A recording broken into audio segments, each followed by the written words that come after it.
बिस्मिल्लाहिर्रहमानिर्रहीम। तमाम देखने वाले दोस्तों को मेरी तरफ से अस्सलाम वालेकुम। आज के लेक्चर का आगाज अल्लाह ताला के बाबरकत नाम से शुरू करते हैं। पाकिस्तान और दुनिया भर में देखने वाले तमाम दोस्तों को अपने चैनल प्रोफेसर आर पर खुशामदीद कहता हूँ। मैं आपका टीचर रमीज अहमद। उम्मीद करता हूँ देखने वाले तमाम दोस्त खैरियत से होंगे। अल्लाह ताला का शुक्र है एक और दिन के साथ आपकी खिदमत के लिए हाजिर हूँ। आज मैं आपके लिए Adobe Illustrator beginners level series 2023 lecture number 2 के साथ हाजिर हूँ। ये सीरीज उन दोस्तों के लिए बहुत ज़्यादा इंपॉर्टेंट है जो ग्राफिक डिज़ाइनिंग कोर्स सीखना चाहते हैं। आज से हम एडोबी इलस्ट्रेटर की बाकायदा ट्रेनिंग को स्टार्ट करेंगे। ये मुकम्मल कोर्स होगा जो स्पेशली बिगिनर्स के लिए बहुत फ़ायदेमंद साबित होगा। जो वर्जन हम इस ट्रेनिंग में यूज़ करेंगे वो है 2022। जिन दोस्तों के पास थोड़ा पुराना सिस्टम है वो ओल्ड वर्जन कर लें। तकरीबन ज़्यादातर टूल्स बिल्कुल एक जैसे हैं, बस थोड़ा बहुत फ़र्क होगा वो आपको बता दिया जाएगा जब हम उन लेक्चर्स पर पहुंच जाएंगे। अब बात करते हैं how to start. Lecture number 1 में मैंने इंस्टॉलेशन मेथड कंप्लीट आपको बता दिया था, उसमें हर चीज़ के बारे में। अगर आपने अभी तक सॉफ्टवेयर को इंस्टॉल नहीं किया तो ऊपर आपको आई बटन नज़र आ रहा है, उसमें लेक्चर नंबर 1 का लिंक मौजूद है, आप उसको वॉच कर सकते हैं। उसी के डिस्क्रिप्शन में सॉफ्टवेयर का डाउनलोड लिंक मौजूद है, आप वहाँ से उस सॉफ्टवेयर को डाउनलोड भी कर सकते हैं और इंस्टॉल भी कर सकते हैं।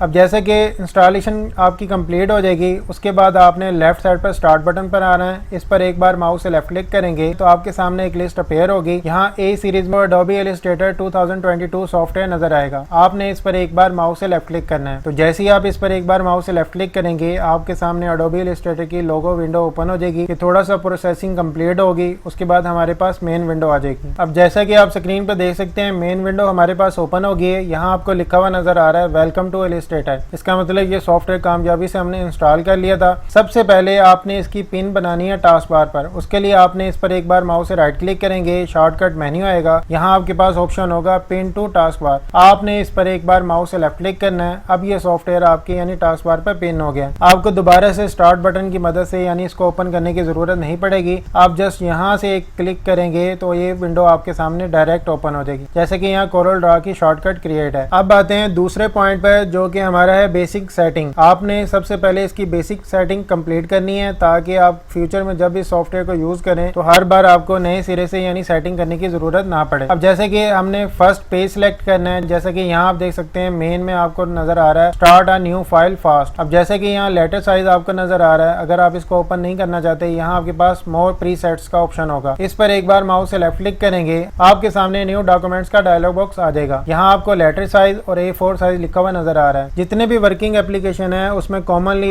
लेटर और A4 साइज पेज यानी मौजूद होते हैं, जैसे कि वर्ड, एक्सेल, इसी तरह दूसरे यानी कोरल ड्रॉ वगैरह। इनमें तमाम में A4 और लेटर कॉमनली यानी यूज किया जाता है। ये पॉपुलर पेज साइज है, जैसे कि यहाँ मैं A4 साइज पर एक बार माउस से लेफ्ट क्लिक करता हूँ तो ये पेज सिलेक्ट हो जाएगा। उसके बाद क्रिएट पर एक बार माउस से लेफ्ट क्लिक करेंगे तो आपके सामने पेज ओपन हो जाएगा। ये था जी फर्स्ट मेथड। इसी तरह से यहाँ लेफ्ट साइड पर आएंगे, आपको यहाँ न्यू फाइल लिखा हुआ नजर आ रहा है, इस पर एक बार माउस से लेफ्ट क्लिक करेंगे, सेम वैसे ही न्यू डॉक्यूमेंट्स का डायलॉग बॉक्स ओपन हो जाएगा। उसके बाद एक तीसरा तरीका है, जैसे कि मेन्यू बार, यहाँ फाइल पर क्लिक करेंगे, ड्रॉप डाउन लिस्ट आएगी, यहाँ आपके पास ऑप्शन होगा न्यू। आप इस पर एक बार माउस से लेफ्ट क्लिक करेंगे, सेम वैसा ही डायलॉग बॉक्स आपके सामने अपेयर हो जाएगा। अब इसको मैं क्लोज करता हूँ और कीबोर्ड की मदद से आपको पता है कंट्रोल बटन को प्रेस करते हुए एन बटन को प्रेस करेंगे, आपके सामने वैसा ही डायलॉग बॉक्स आ जाएगा। ये मैंने 4 मेथड आपको इसलिए बताए हैं, आपको जो पसंद हो आप उसके थ्रू यानी डॉक्यूमेंट्स को ओपन कर सकते हैं। ये स्पेशली लेक्चर बिगिनर्स के लिए बहुत ज्यादा इंपॉर्टेंट है क्योंकि उनको नहीं मालूम। तो जो दोस्त यानी पहले से जानते हैं उनके लिए शायद ये थोड़ा सा बोरिंग हो, लेकिन जो स्पेशली बिगिनर्स हैं उनके लिए बहुत फायदेमंद साबित होगा ये लेक्चर।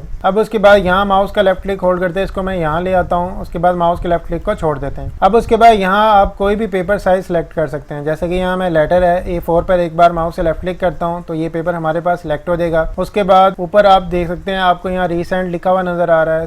सेव में ये होगा कि जो आपने प्रीसेट्स यानी सेव किए होंगे वो आपके सामने यहाँ डिस्प्ले हो जाएंगे। यहाँ मोबाइल में आपको बने बनाए फॉर्मेट्स मौजूद होंगे, आप जो साइज यानी चाहते हैं उस पर क्लिक करेंगे उसको क्रिएट कर सकते हैं। इसी तरह से वेब के लिए आपको जो चाहिए तो आप इसमें से भी सिलेक्ट कर सकते हैं। इसी तरह अगर आप कोई यानी चीज प्रिंट करवाना चाहते हैं तो यहाँ से फॉर्मेट को आप सिलेक्ट करेंगे, उसी साइज में वो आपका प्रिंट निकल आएगा। उसके बाद प्रिंट के साथ फिल्म एंड वीडियो है, इस पर क्लिक करेंगे, यहाँ भी आपको रेडीमेड साइज यानी मिल जाएंगे। इसी तरह से आर्ट एंड इलस्ट्रेशन है, इसमें भी रेडीमेड साइज हमारे पास मौजूद है। ये थी जी रेडीमेड साइज जिसके बारे में मैंने आपको बता दिया है। उसके बाद राइट साइड वाला जो एरिया है यहाँ आपको प्रीसेट डिटेल लिखा हुआ नजर आ रहा है। यहाँ स्टार्ट में आप देख सकते हैं यहाँ आपको लिखा हुआ नजर आ रहा है अनटाइटल 1। कोई भी डॉक्यूमेंट्स आप ओपन करते हैं ब्लैंक तो उसके शुरू में कोई नाम नहीं होता। जब आप आप उस फाइल को सेव करते हैं तो वो नाम आपको टॉप पर डिस्प्ले हो रहा है। अगर आप स्टार्ट में इसका नाम रखना चाहते हैं तो माउस का लेफ्ट क्लिक होल्ड करते हैं, इसको सिलेक्ट करें। उसके बाद कीबोर्ड से टाइप कर लेता हूँ, जैसे कि आज का लेक्चर नंबर हमारा 2 है तो मैंने यहाँ लेक्चर नंबर 2 टाइप कर दिया। आप चाहें तो कोई भी नाम रख सकते हैं। उसके बाद बात करते हैं विड्थ और हाइट की। जैसे कि यहाँ आप देख सकते हैं आपको विड्थ और हाइट पॉइंट में लिखी हुई नजर आ रही है। जो दोस्त थंबनेल क्रिएट करना चाहते हैं उन्हें साइज का मालूम होगा 920 × 1080, यानी विड्थ जो होगी उसकी 920 होगी और जो हाइट होगी उसकी 1080 रखी जाएगी। यहाँ मैं फिलहाल कोई भी साइज को मुंतखब नहीं कर रहा, मैं A4 साइज ही रखूंगा। इसके साथ आपको ड्राइंग यूनिट देखने को मिलेगा। आप इस पर एक बार माउस से लेफ्ट क्लिक करेंगे, ड्रॉप डाउन लिस्ट आएगी। यहाँ डिफरेंट यानी यूनिट आपको देखने को मिलेंगे, जैसे पिक्सल, पॉइंट्स, इसी तरह यहाँ आप देख सकते हैं इंचेस, फीट। ये काफी फेमस यूनिट हैं जो ज्यादातर यानी ड्राइंग को प्रिंट करने के लिए यूज किया जाता है। अगर आप थंबनेल क्रिएट कर रहे हैं तो आप पिक्सल में भी इसको सिलेक्ट कर सकते हैं। मैं इस पर एक बार माउस से लेफ्ट क्लिक करूंगा तो यहाँ आप देखें पहले आपको PT लिखा हुआ नजर आ रहा था, अब यहाँ आप देख सकते हैं आपको PX लिखा हुआ नजर आ रहा है। इसका मतलब ये पिक्सल में कन्वर्ट हो गया है। आप ड्राइंग यूनिट इंचेस, पिक्सल या मिलीमीटर में भी रख सकते हैं। उसके बाद नीचे बात करते हैं ओरिएंटेशन की। ओरिएंटेशन आपको दो तरह से देखने को मिलेंगी। एक होती है पोर्ट्रेट, जो कि लंबाई में आपके पास पेज ज्यादा होगा और चौड़ाई में कम होगा, और इसी तरह लैंडस्केप जैसा कि सेकंड ऑप्शन आप देख सकते हैं, इसमें आपके पास लेंथ यानी उसकी जो हाइट होगी वो कम होगी और जो उसकी चौड़ाई होगी वो ज्यादा होगी। थंबनेल लैंडस्केप ही क्रिएट किए जाते हैं। अगर आप इलस्ट्रेटर में कोई ड्राइंग क्रिएट कर रहे हैं तो आप लैंडस्केप में भी क्रिएट कर सकते हैं। पोर्ट्रेट में आप लोगो क्रिएट कर सकते हैं, इसी तरह ब्रोशर वगैरह या बुक का फ्रंट पेज तैयार कर सकते हैं। ओरिएंटेशन के बाद बात करते हैं आर्टबोर्ड की। जैसे कि यहाँ आपको लिखा हुआ नजर आ रहा है, आपको 1 टाइप नजर आ रहा है। अगर आप एक से ज्यादा पेजेस सिलेक्ट करना चाहते हैं तो यहाँ 2, 3 या 4 जितने आपको चाहिए आप यहाँ टाइप कर सकते हैं स्टार्ट में। आर्टबोर्ड के बाद बात करते हैं ब्लेड की। इसके बारे में मैं आपको आने वाले लेक्चर में गाइड करूंगा। अब यहाँ स्क्रॉल पर एक बार माउस से लेफ्ट क्लिक होल्ड करते हैं, इसको डाउन करते हैं, आपके पास नीचे मजीद ऑप्शन होंगे, जैसा कि यहाँ कलर मोड। अब यहाँ आपको एक एरो नजर आ रहा है, इस पर एक बार माउस से लेफ्ट क्लिक करेंगे, ड्रॉप डाउन लिस्ट आएगी। यहाँ आपके पास 2 कलर मोड होंगे, एक है RGB और दूसरा है CMYK। अगर आप स्क्रीन के लिए या वेब के लिए कोई डिजाइन क्रिएट करना चाहते हैं तो उसके लिए आप सिलेक्ट करेंगे RGB colour. RGB stand for red, green, blue colour. अगर आप कोई डिजाइन प्रिंटिंग करवाना चाहते हैं तो उसके लिए आप यूज करेंगे CMYK, सियान, मजेंडा, येलो एंड की को ब्लैक भी आप कह सकते हैं। फिलहाल मैं RGB पर एक बार माउस से लेफ्ट क्लिक करता हूं तो ये हमारे पास सिलेक्ट है। उसके बाद नीचे आ जाते हैं रास्टर इफेक्ट्स। जैसे कि यहाँ आप देख सकते हैं आपको लिखा हुआ नजर आ रहा है screen 72 PPI। PPI stand for pixel पर इंच, इसको डॉट पर इंच भी आप कह सकते हैं। जैसे कि आपने कोरल ड्रा में देखा था DPI यानी डॉट पर इंच, तो सेम इसी तरह पिक्सल पर इंच। आप अगर स्क्रीन के लिए कोई चीज क्रिएट कर रहे हैं तो यहाँ आप देख सकते हैं आपको यहाँ 72 लिखा हुआ नजर आ रहा है। अगर आप इस पर एक बार माउस से लेफ्ट क्लिक करेंगे, ड्रॉप डाउन लिस्ट आएगी। यहाँ आपके पास मुख्तलिफ यानी आपको रास्टर इफेक्ट्स देखने को मिलेंगे। जैसे कि यहाँ हाई है, आपको यहाँ लिखा हुआ नजर आ रहा है 300 PPI। इसी तरह मीडियम में हमारे पास है 150 PPI और स्क्रीन के लिए आप देख चुके हैं 72 PPI और इसी तरह से 36 PPI। अब उसके बाद अगर आप हाई यानी 300 PPI पे क्लिक करते हैं, इसके बारे में मैं आपको एग्जांपल के साथ समझाता हूँ। अगर आपकी एक दीवार 72 ईंटों की बनी है और इसी तरह से एक दूसरी दीवार आपकी अगर 300 ईंटों की बनी है तो इन दोनों में से ज्यादा पायदार कौन सी होगी? जाहिर है 300 वाली। मैं 300 PPI पर एक बार माउस से लेफ्ट क्लिक करता हूँ तो ये रास्टर इफेक्ट हमारे पास सिलेक्ट हो जाएगा। रास्टर इफेक्ट को सिलेक्ट करने के बाद ऑप्शन को छेड़ने की जरूरत नहीं है, इसको आपने ऐसे रहने देना है। अब उसके बाद दोबारा हम थोड़ा सा ऊपर आते हैं विड्थ और हाइट पर मैं आपको थोड़ा सा मजीद ब्रीफ करता हूँ। नेक्स्ट आगे चलते हैं। नेक्स्ट स्क्रीन पर आप देख सकते हैं यहाँ आपको लिखा हुआ नजर आ रहा है सोशल मीडिया इमेज साइजेस 2023। ये मैंने आपके लिए यानी तमाम लेक्चर बना रहा हूँ ताकि आसानी से आप समझ सकें। अब जैसे कि यहाँ इंस्टाग्राम का लोगो आपको नजर आ रहा है, उसके डिफरेंट साइजेस आपको यहाँ नजर आएंगे। इसी तरह से फेसबुक, ट्विटर और इनके बारे में भी आपको गाइड करूंगा कि आप वहाँ अगर कोई पोस्ट को अपलोड करते हैं तो उसके साइज कौन से हैं। नेक्स्ट आगे चलते हैं। नेक्स्ट आप देख सकते हैं हमारे पास है इंस्टाग्राम इमेज साइजेस। इसमें अगर आप देखें लैंडस्केप फीड तो उसका साइज यहाँ आपको नजर आएगा 1080 × 566, यानी उसकी जो चौड़ाई होगी वेट आपने 1018 टाइप करना है और इसी तरह से उसकी जो हाइट होगी 566 आपने टाइप करनी है। ये इंस्टाग्राम अक्सर एप्लीकेशन आप यूज करते हैं तो वहाँ आप डिफरेंट यानी पोस्ट वगैरह देखते हैं तो वहाँ उनके यही साइजेस होते हैं जो मैं आपको आज गाइड करूंगा। उसके बाद पोर्ट्रेट में अक्सर आपको वहाँ इमेज देखने को मिलेंगी उसका साइज आप देख सकते हैं 1080 मल्टीप्लाई 3050, यानी जो उसकी विड्थ होगी 1080 टाइप करेंगे, उसकी जो हाइट होगी 1350 यानी आप टाइप करेंगे पिक्सल या पॉइंट जो आप रखना चाहते हैं इंचेस वगैरह में। इसी के साथ नीचे स्क्वायर फीट के बारे में आपको गाइड कर देता हूँ। अगर आप कोई एड तैयार कर रहे हैं तो उसका साइज यहाँ आप देख सकते हैं 1080 मल्टीप्लाई 1080, यानी विड्थ और हाइट आपने सेम रखनी है। इसी तरह से नेक्स्ट आगे आप देखें कि यहाँ अगर आप थंबनेल कोई क्रिएट कर रहे हैं इंस्टाग्राम के लिए तो उसका साइज यहाँ आप देख सकते हैं 161 मल्टीप्लाई 161, यानी हाइट और विड्थ आपने सेम रखनी है। और अगर रील्स की बात करें तो यहाँ आप साइज देख सकते हैं 1080 मल्टीप्लाई 920, यानी जो आप ये साइज देख रहे हैं बिल्कुल आपको एक्यूरेट नजर आ रहा है। इसी तरह से यहाँ आपने इसको टाइप करना है। अब उसके बाद नेक्स्ट चलते हैं आगे। नेक्स्ट आप स्क्रीन पर इमेज देख सकते हैं फेसबुक इमेज साइजेस। फेसबुक से तकरीबन तमाम दोस्त वाकिफ हैं। अब यहाँ आपको लिखा हुआ नजर आ रहा है इमेज साइजेस यानी फेसबुक के। अब यहाँ अगर आप देखें कि अक्सर आपको पोस्ट देखने को मिलती हैं टाइमलाइन पर, इसी तरह से फोटोज वगैरह, तो यहाँ उसका साइज आप देख सकते हैं 1200 मल्टीप्लाई 630, यानी उसकी जो विड्थ होगी आप 1200 टाइप करेंगे और इसी तरह से उसकी जो हाइट होगी 630 टाइप करेंगे। ये आपको साइज यहाँ देख सकते हैं, विड्थ उसकी ज्यादा है और हाइट कम है। उसके बाद अगर आप अपनी फेसबुक के लिए कोई कवर फोटो तैयार करना चाहते हैं तो उसका साइज भी यहाँ आप देख सकते हैं 851 मल्टीप्लाई 315, यानी आप चौड़ाई देख सकते हैं उसकी ज्यादा है और हाइट कम। ये साइज भी आपके बहुत ज्यादा काम आएंगे जब आप फ्यूचर में कोई डिजाइन क्रिएट करना चाहेंगे फेसबुक के लिए या इंस्टाग्राम के लिए, तो आपको यहाँ से बहुत ज्यादा हेल्प मिलेगी। अब उसके बाद बात करते हैं प्रोफाइल फोटो की। इसका साइज यहाँ आप देख सकते हैं 170 मल्टीप्लाई 170, यानी विड्थ और हाइट आपने सेम रखनी है। और इसी तरह से कोई स्टोरीज तैयार करना चाहते हैं तो उसका साइज भी आप देख सकते हैं 1080 मल्टीप्लाई 920। नेक्स्ट आगे चलते हैं। अब नेक्स्ट आप देख सकते हैं ट्विटर इमेज साइजेस। ज्यादातर दोस्त ट्विटर भी यूज करते होंगे, वहां भी आपको इमेज वगैरह देखने को मिलती होंगी। स्क्रीन पर जो साइजेस आप देख सकते हैं इसकी मदद से आप कोई भी पोस्ट क्रिएट कर सकते हैं। नेक्स्ट आगे चलते हैं।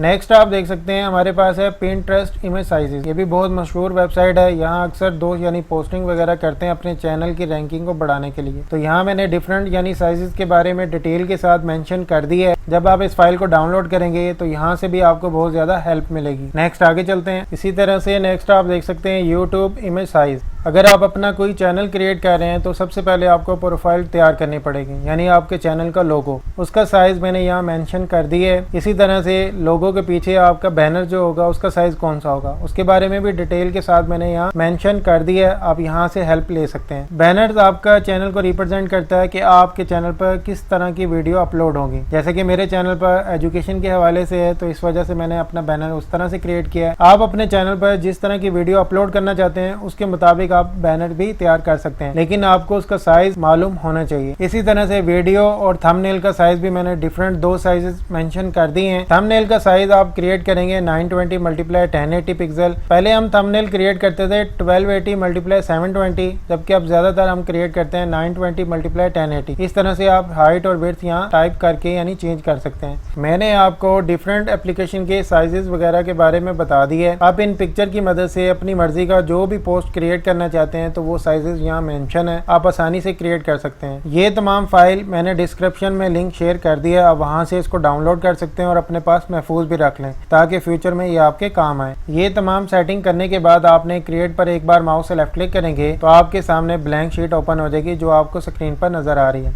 ये थी जी इसकी मेन विंडो की सेटिंग के बारे में। अब मजीद सेटिंग के बारे में आपको गाइड करता हूँ। फाइल को क्रिएट करने के बाद जो व्हाइट एरिया आपको नजर आ रहा है इसको कहते हैं आर्ट बोर्ड। इसको आप वर्किंग एरिया भी कह सकते हैं। यहाँ हम डिफरेंट यानी शेप्स को क्रिएट करते हैं। लेफ्ट साइड पर जो आपको टूल बार नजर आ रही है इसमें डिफरेंट कमांड्स अवेलेबल हैं जिनकी मदद से यहाँ हम काम करेंगे। उसके बाद राइट साइड पर आते हैं, ये प्रॉपर्टी बार है। यहाँ इस पर क्लिक करते हैं। प्रॉपर्टी बार में आपको काफी सारी यानी ऑप्शन देखने को मिलेंगे। जैसे जैसे आप कोई कमांड यूज करेंगे तो ये प्रॉपर्टी बार आपको चेंज होती हुई नजर आएगी। इसी तरह टॉप पर बात करें फाइल एडिट ऑब्जेक्ट, ये मेन्यू बार है। इसके अंदर भी डिफरेंट कमांड्स अवेलेबल हैं। प्रॉपर्टी बार के साथ आपको ये बार नजर आ रही है, यहाँ आप डिफरेंट पैनल्स को ऐड कर सकते हैं। अब उसके बाद मैं आपको बेसिक सेटिंग में इंपॉर्टेंट हिस्सा वो आपको गाइड करूंगा। इसको आपने ध्यान से देखना है। इसी तरह से आपने अपने यानी एडोबी इलस्ट्रेटर की सेटिंग करनी है ताकि फ्यूचर में आपको दोबारा से ये सेटिंग करनी ना पड़े। पुराना जो आपने AI का वर्जन देखा था उसमें आपको यहाँ टूल बार दो लिस्ट में नजर आती थी। हम वही सेटिंग इस पर अप्लाई करते हैं। ये एक बार सेटिंग कर लेंगे, फ्यूचर में आपको दोबारा से करने की जरूरत नहीं पड़ेगी। अब जैसे कि विंडोज के ऑप्शन पर एक बार माउस से लेफ्ट क्लिक करता हूँ, ड्रॉप डाउन लिस्ट आएगी। यहाँ आपने वर्क स्पेस पर आना है। जैसे ही आप यहाँ आएंगे तो राइट साइड पर एक नई लिस्ट आपको नजर आएगी। उसके बाद यहाँ आपको लिखा हुआ नजर आएगा एसेंशियल क्लासिक। आपने इस पर एक बार माउस से लेफ्ट क्लिक करेंगे तो यहाँ आप देख सकते हैं आपको जो टूल बार है वो 2 लिस्ट में अपेयर होगी है और यहाँ आपको प्रॉपर्टी बार चेंज होगी है। अब उसके बाद प्रॉपर्टी बार पर आते हैं। यहाँ जिसकी हमें पैनल की जरूरत नहीं है उसको हम रिमूव कर देते हैं। जैसे कि यहाँ कमेंट्स के ऊपर एक बार माउस से राइट क्लिक करते हैं, क्लोज कर देते हैं। इसी तरह से लेयर्स हम रहने देते हैं, लाइब्रेरियन पर क्लोज कर देते हैं। इसी तरह से इसको भी क्लोज कर देते हैं और यहाँ से इसको भी क्लोज कर देते हैं। उसके बाद यहाँ से माउस का लेफ्ट क्लिक होल्ड करते हैं, इसको राइट साइड पर मूव करेंगे, इतना हम इसको सेट कर देते हैं। अब यहाँ देख सकते हैं हमारे पास प्रॉपर्टी और लेयर्स मौजूद हैं। प्रॉपर्टी बार के बाद यहाँ आपको जो बार नजर आ रही है इसे कहते हैं पैनल बार। आपको यहाँ एक छोटा सा एरो नजर आ रहा है, आप इस पर एक बार माउस से लेफ्ट क्लिक करेंगे तो ये पैनल ओपन हो जाएगा।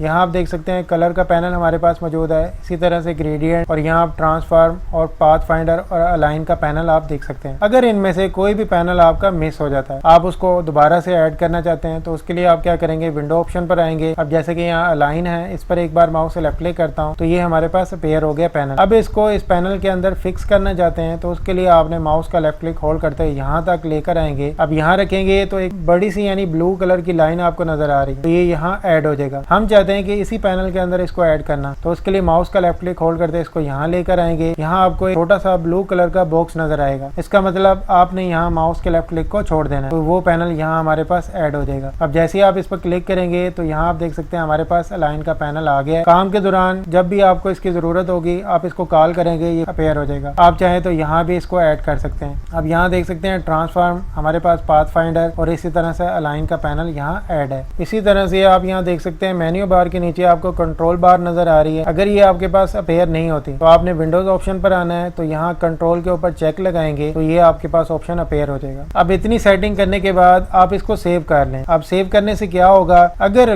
कभी आपका कोई पैनल मिस हो जाता है तो आपको दोबारा से सेटिंग करने की जरूरत नहीं पड़ेगी। उसका तरीकाकार मैं आपको सिखाता हूँ। आपने विंडोज पर एक बार माउस से लेफ्ट क्लिक करना है, ड्रॉप डाउन लिस्ट आएगी। उसके बाद वर्क स्पेस पर आना है। वर्क स्पेस पर आने के बाद राइट साइड पर आपको एक अपेयर लिस्ट नजर आएगी। यहाँ आपने न्यू वर्क स्पेस पर एक बार माउस से लेफ्ट क्लिक करेंगे तो आपके सामने न्यू वर्क स्पेस का डायलॉग बॉक्स ओपन हो जाएगा। यहाँ आप चाहें तो अपने नाम से इसको सेव कर सकते हैं। जैसे कि यहाँ मैं टाइप करता हूँ PRA यानी प्रोफेसर RA। ओके के बटन पर एक बार माउस से लेफ्ट क्लिक करता हूँ। अब ये हमारी तमाम सेटिंग सेव हो गई है। अब जैसे कि विंडो के ऑप्शन पर क्लिक करता हूँ, इसी तरह वर्क स्पेस। अब जैसे कि अगर आपकी सेटिंग चेंज हो जाती है आपको परेशान होने की जरूरत नहीं है, आप दोबारा से उस सेटिंग को लेकर आ सकते हैं। उसके लिए विंडोज पर आएंगे, वर्क स्पेस पर आएंगे। जैसा कि यहाँ आप देख सकते हैं आपको लिखा हुआ नजर आ रहा है PRA। इसी तरह से अगर आप अपने नाम से सेव करते हैं तो इस पर एक बार माउस से लेफ्ट क्लिक करेंगे तो जो सेटिंग आपने की है वो तमाम चीजें वैसे ही अपेयर हो जाएंगी जैसा कि मैंने आपको गाइड किया है। इस तरह से आपने इसकी सेटिंग करनी है। ये थी बेसिक सेटिंग। के बाद आपने व्यू ऑप्शन पर एक बार माउस से लेफ्ट क्लिक करना है, ड्रॉप डाउन लिस्ट आएगी। यहाँ आपने स्मार्ट गाइड पर चेक लाजमी लगाना है। इसके बारे में मैं आपको वर्किंग के दौरान बताऊंगा इसका कितना फायदा है। ये थी बेसिक सेटिंग। अब इसके बाद एक लास्ट सेटिंग रह गई है, उसके बारे में मैं आपको गाइड कर देता हूँ। जैसे कि यहाँ कंट्रोल बार आएगी, यहाँ आपको प्रेफरेंस लिखा हुआ नजर आएगा। आपने इस पर एक बार माउस से लेफ्ट क्लिक करेंगे तो आपके सामने प्रेफरेंस का डायलॉग बॉक्स आ जाएगा। यहाँ आपने जनरल पर क्लिक करना है तो ये सेटिंग आपके सामने अपेयर हो जाएगी। मैंने जैसे जैसे चेक लगाए हैं आपने इसी तरह देखने के बाद अपने एडोबे इलस्ट्रेटर की प्रेफरेंस में चेक लगाने हैं। इस तरह से सेटिंग करने के बाद आपने ओके के बटन पर क्लिक करना है तो ये सेटिंग हमारी कंप्लीट हो गई है। ये था जी आज का लेक्चर नंबर 2। यकीनन आज के इस लेक्चर में आपको कुछ नया सीखने को मिला होगा। अगर आपको मेरी ये वीडियो पसंद आए तो लाइक के बटन पर क्लिक करना मत भूलिएगा। आपका एक लाइक इस वीडियो को ज्यादा से ज्यादा लोगों तक पहुँचा सकता है। अगर आप मेरे चैनल पर पहली बार आए हैं तो फटाफट से मेरे चैनल को सब्सक्राइब कर लें, इससे पहले आप भूल जाएं। साथ बेल आइकन को ऑन कर लें ताकि मेरे नए आने वाले लेक्चर की नोटिफिकेशन की अपडेट आपको मिल सके। और मेरे चैनल के लिंक को अपने दोस्तों के साथ जरूर शेयर करें ताकि वो भी ग्राफिक डिजाइनिंग कोर्स को सीख सकें। और कमेंट्स बॉक्स में इसके बारे में अपनी राय जरूर दीजिएगा कि ये लेक्चर आपको कैसा लगा। अब तक के लिए जी इतना ही। अपना बहुत ज्यादा ख्याल रखिएगा। इंशाल्लाह जिंदगी रही तो नेक्स्ट लेक्चर में दोबारा मुलाकात होगी। खुदा हाफिज।